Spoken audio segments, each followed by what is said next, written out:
İlk deneyimler Suriye ve Makedonya. 19. yüzyılın ikinci yarısı Osmanlılar için zor geçiyordu. Ağır mağlubiyetlerle neticelenen savaşlar, endüstriyel yetersizlik, ekonomik darboğaz, çağın sistemsel gereksinimlerine ayak uyduramama gibi sebepler tıpkı eski dünyanın diğer klasik imparatorluklarını çöküşe sürüklediği gibi Osmanlıları da hazin bir sona sürüklemekteydi. Öte yandan bu süreçte yapılan ıslahatlar ve reformlarla ise modern Türkiye'nin temelleri atılıyordu. Mustafa Kemal işte böyle bir dönemde Türk bir ailenin çocuğu olarak 1881'de Selanik'te doğdu. İmparatorluk coğrafyasının diğer bölgelerine göre dış dünyaya daha açık bir yerde yetişmesi, küçük yaşlardan itibaren onun zihin dünyasını olumlu yönde etkiledi. Mustafa Kemal, ailesinin yönlendirmesinin tersine askerlik mesleğine yöneldi.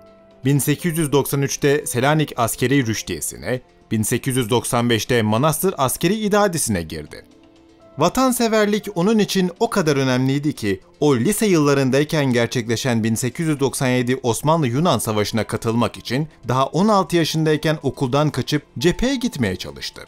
Ülke ve bayrak sevgisi, onun daha o yaşlardan değer verdiği en önemli şeylerdi. Savaşa katılamasa da gösterdiği çaba bile onun karakteri ve ileride yapacakları hakkında bilgi veriyordu. Bu arada 1897 Osmanlı-Yunan Harbi'ni tüm detaylarıyla sağ üstteki karta tıklayıp izleyebilirsiniz. Mustafa Kemal liseden mezun olduktan sonra İstanbul'a gitti ve 13 Mart 1899'da Harp Okulu'na girdi. Başkentte aldığı subaylık eğitimini 1902'de teğmen olarak tamamladıktan sonra kurmaylık okulu olan Harp Akademisi'ne girdi. 1903'te üsteğmen oldu. Ocak 1905'te de kurmay yüzbaşı olup Harp Akademisi'ni bitirdi. Edirne'deki 2. ya da Selanik'teki 3. orduya atanmayı beklediği sırada başına talihsiz bir olay geldi. Bir asker olarak siyasi meselelere karıştığı için tevkif edildi. Meslekten ihraç edilmese de kurmay stajını yapması için sürgüne yollanır gibi Şam'daki 5. orduya tayin edildi. 30. Süvari Alayı'ndaki görevinde çöllerde Bedevi çeteleri kovalamakla uğraştı. Genç arkadaşlarıyla bir araya gelip Vatan ve Hürriyet Cemiyeti'ni kurdu. Haziran 1907'de kıdemli yüzbaşı, yani kol ağası olduktan hemen sonra çok istediği Selanik'teki 3. Ordu karargahına tayin edildi. O kente geldiği sırada Makedonya kaynıyor, genç subaylar arasındaki ihtilal ateşi giderek harlanıyordu. Jön Türklerin bir parçası olan İttihat ve Terakki Cemiyeti, meşrutiyeti ilan etme amacıyla yanıp tutuşmaktaydı. Mustafa Kemal arkadaşlarının isteğiyle bu cemiyete girse de Suriye'de geçirdiği zamandan dolayı yeni oluşumun merkez yönetiminden uzak kalmıştı. Haziran 1908'de 3. Ordu'nun demiryolu müfettişliğine atandı. Bu onu siyasi ana akımdan daha da uzaklaştırdı.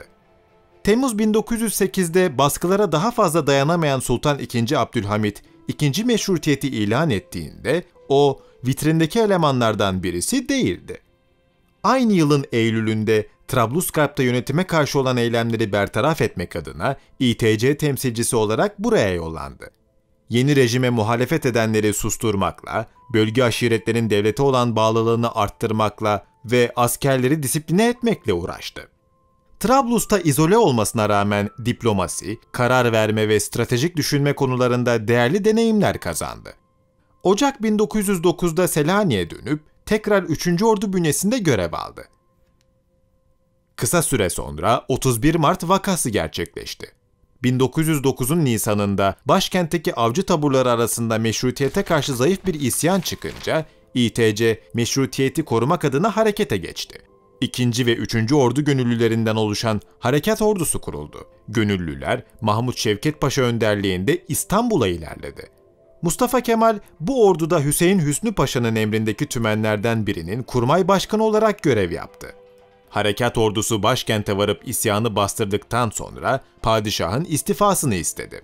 2. Abdülhamit de 27 Nisan 1909'da tahttan çekildi. Mustafa Kemal, Jön Türk ihtilalinde olduğu gibi burada da biraz arka planda kaldı. O günlerin ön plana çıkan şahsiyeti kendisiyle yaşıt olan Enver Bey'di. Kum fırtınası içinde Trablusgarp. 31 Mart vakasından sonra Mustafa Kemal, İTC'ye üye olan askerlerin siyasete karışmamasını dillendirince parti merkezinden dışlandı. Askeri konulara odaklanıp ordunun reforme edilmesi konusunu hararetle savundu. 1910 yazında Pikardi bölgesinde yapılan bir askeri tatbikatı gözlemlemek için Fransa'ya gitti.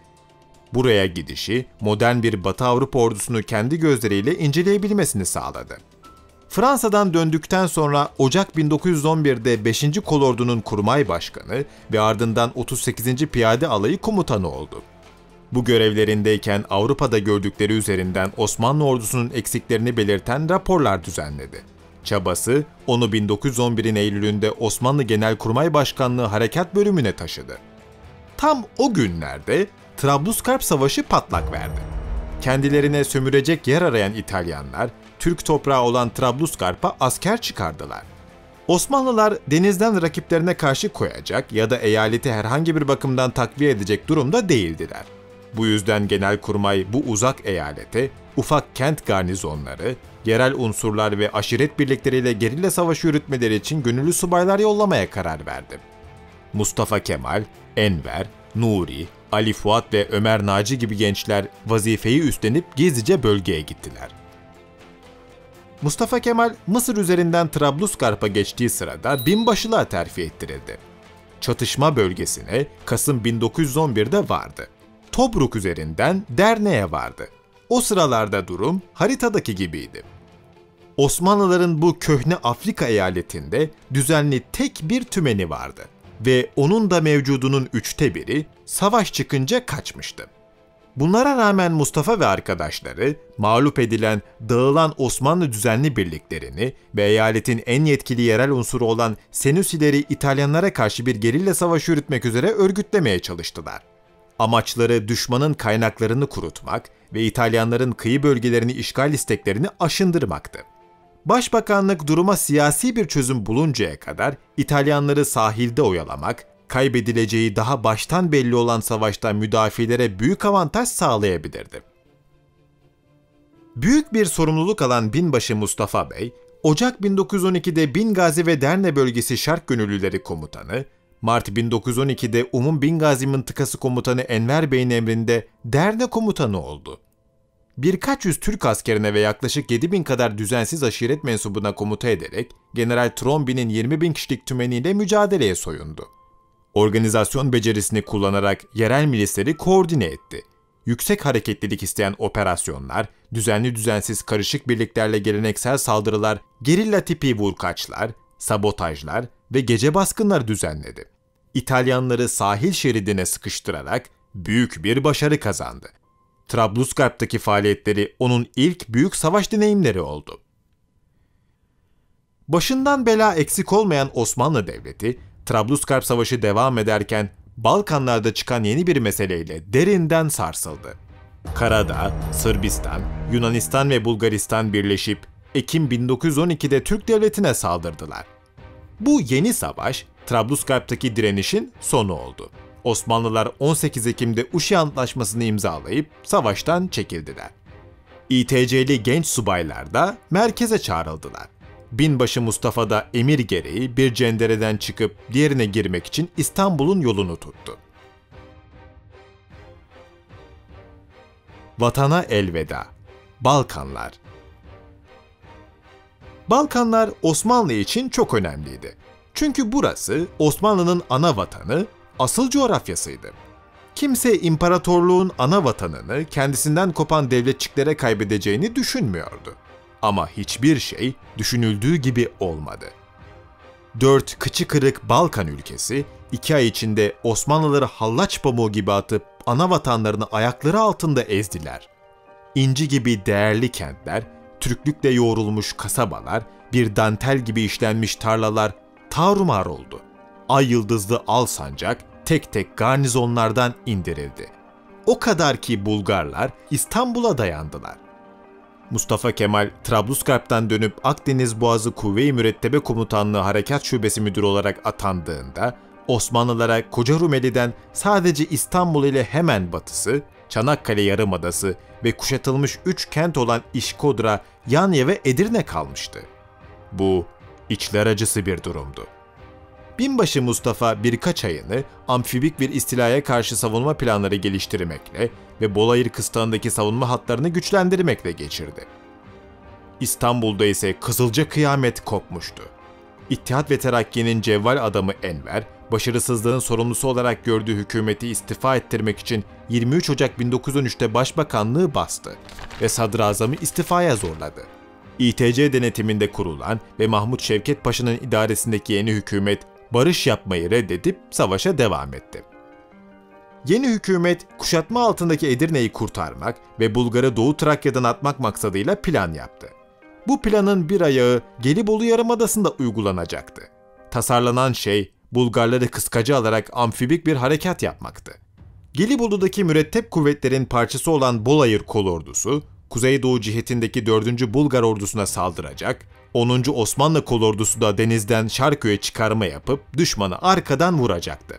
Bolayır'daki güçlerin komutanı Fahri Paşa, Kurmay Başkanı Binbaşı Ali Fethi, Harekat Şube Müdürü Binbaşı Mustafa Kemalken, 10. Kolordu'nun komutanı Hurşit Paşa, Kurmay Başkanı ise Yarbay Enver Bey'di. 8 Şubat 1913'te Türk Harekatı başladı. Bolayır'daki güçler hücuma kalktı. Ama denizden yapılacak çıkarma aceleyle düşünüldüğünden ve uygulanması bir hayli zor olduğundan organize edilemedi.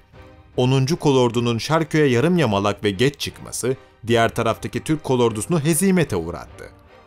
Başarısız Bolayır Muharebesi ve Şarköy çıkarması sonrasında iki kolordunun kurmaylar arasında tartışma çıktı. Kurmaylar mağlubiyetin faturasını birbirlerine kesmeye çalıştılar. Ali Fethi ve Mustafa Kemal Beyler istifa etmek istedi. Ama istifaları kabul edilmedi. Bulgarlar 26 Mart'ta Şükrü Paşa'yı pes ettirip Edirne'ye girdiler ve kent 30 Mayıs'ta Londra Antlaşması ile resmen elden çıktı. Galip devletler savaşın hemen ardından ele geçirdikleri bölgeleri paylaşma konusunda anlaşmazlığa düştüler. Sırbistan, Yunanistan, Karadağ ve Romanya, Bulgaristan'a karşı birlikte harekete geçmeye karar verince 2. Balkan Savaşı başladı. Bundan yararlanmak isteyen Osmanlılar en azından Edirne'yi geri alabilmek için kolları sıvadılar. Mustafa Kemal, Bulgaristan sınırını geçen kuvvetlerden olan Bolayır Kolordusu'nun kurmay başkanı olarak bu ilerleyişe katıldı. Şehre ilk girenlerden olmasa da Türkler için mühim olan Doğu Trakya'nın yeniden alınmasında pay sahibi oldu. Bu başarı çok sönüktü. Çünkü herkesin kalbi yitip giden Manastır'da, Yanya'da, Selanik'te, Üsküp'te yani Türk yurdu olan Rumeli'de kalmıştı. Balkan Savaşları boyunca Binbaşı Mustafa, savunma planlarını iyileştirme, acele taarruz harekatlarını planlayıp yürütme ve bir takip harekatını koordine etme fırsatı buldu. Asya ve Afrika çöllerindeki kazanımlarından sonra Güneydoğu Avrupa'daki bu tecrübelerini de gelişim hanesine yazdırdı ve sıradaki zorlu görevini beklemeye başladı. Düvel-i Muazzama ile güreş, Cihan Harbi. Mustafa Kemal savaştan sonra başkente geldi. Burada Yarbay Ali Fethi ile dostluğunu ilerletti. Ali Fethi, İTC içinde yükselmek için askerliği bırakınca onun yanında durup parti içinde aktif muhalefete soyundu. Fakat Ali Fethi önemli bir görevle de olsa Sofya Büyükelçiliğine atanarak merkezden uzaklaştırılınca, Binbaşı Mustafa Kemal de Sofya Askeri Ateşe Militeri olarak Ekim 1913'te peşinden gitti.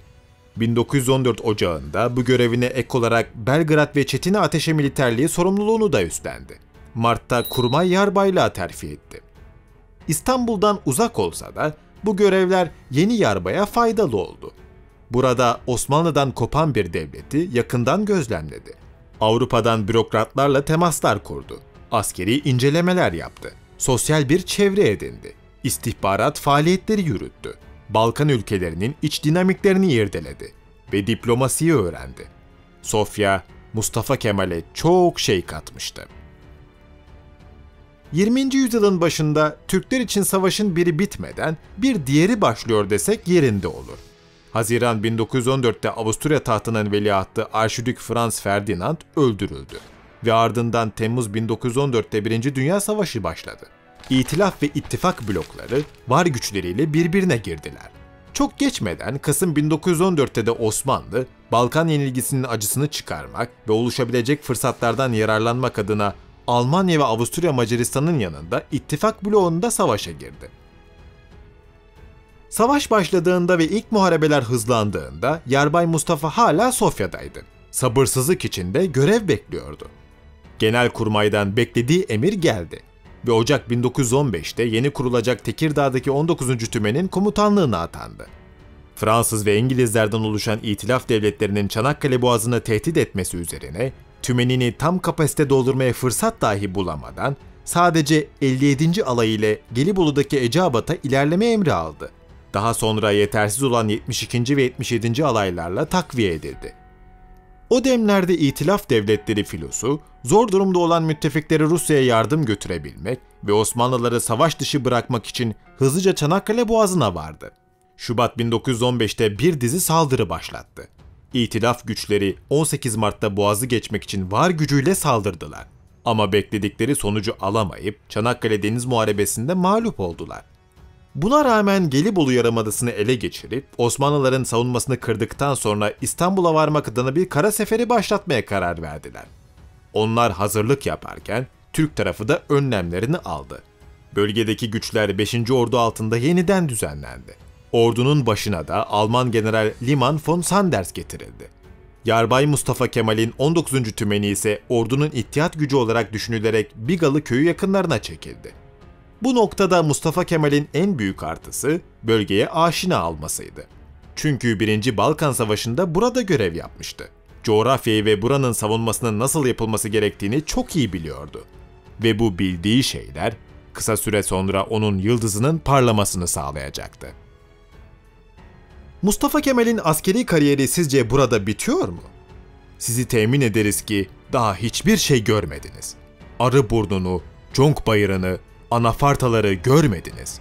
Ruslara karşı Kafkasya cephesindeki mücadeleyi, Filistin ve Suriye'deki yangını görmediniz. Mustafa Kemal'in yükselişini, memleketin işgalini, Türk halkının direniş için yeniden organize edilişini, Sakarya Nehri kıyısındaki tek atımlık mermiyi, Dumlupınar'daki zaferi daha görmediniz.